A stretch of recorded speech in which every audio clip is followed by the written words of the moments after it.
Hi, everybody. I'm Larry Taylor. I'm a spiritual director at the unstuckspirit.com, where we like to say that we help people get out of the muck that has them stuck. Wanted to talk about guilt and shame. They are two different things. Uh, Oftentimes in modern vernacular, we interchange those two words, but they're really two different things. Guilt is something which I believe God designed and put within us to help guide us. It's having a conscience. It's that little internal voice that says, you shouldn't do this or you should do that.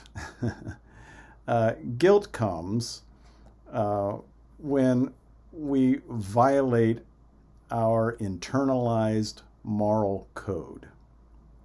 Now, some people have an internalized moral code that is far too strict, and other people have an internalized moral code that is far too loose.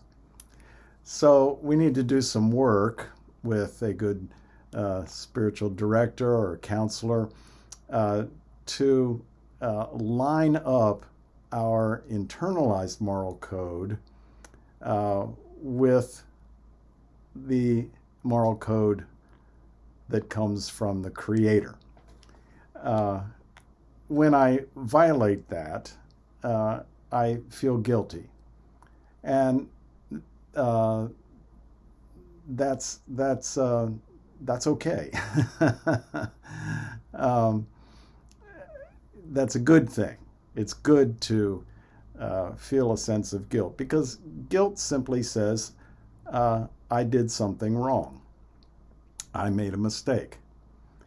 And that should prompt us not to feel, terrible about ourselves or beat ourselves up or anything like that.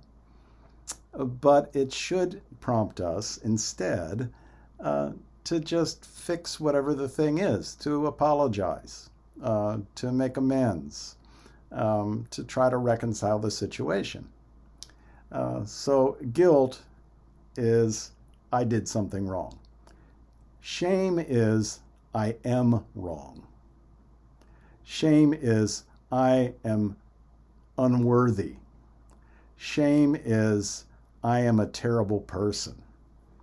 Shame comes from those messages that some of us got way back in early childhood.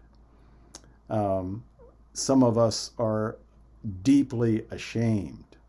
And shame is not, I did something wrong. Shame is, I am wrong. And therefore, it's toxic.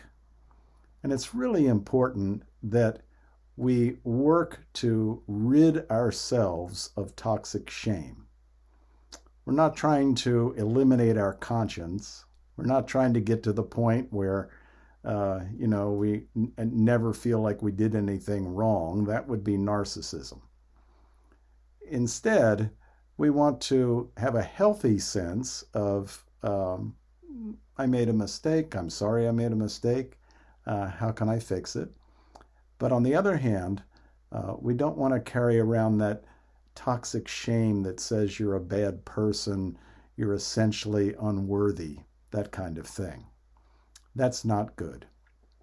There's a lot of good books out about shame. Healing the Shame That Binds You is one of them. Brene Brown has a number of books on shame.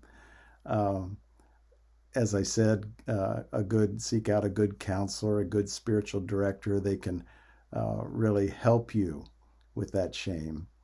And if you'd like to chat more about it with me, you can get hold of me through theunstuckspirit.com. Take care.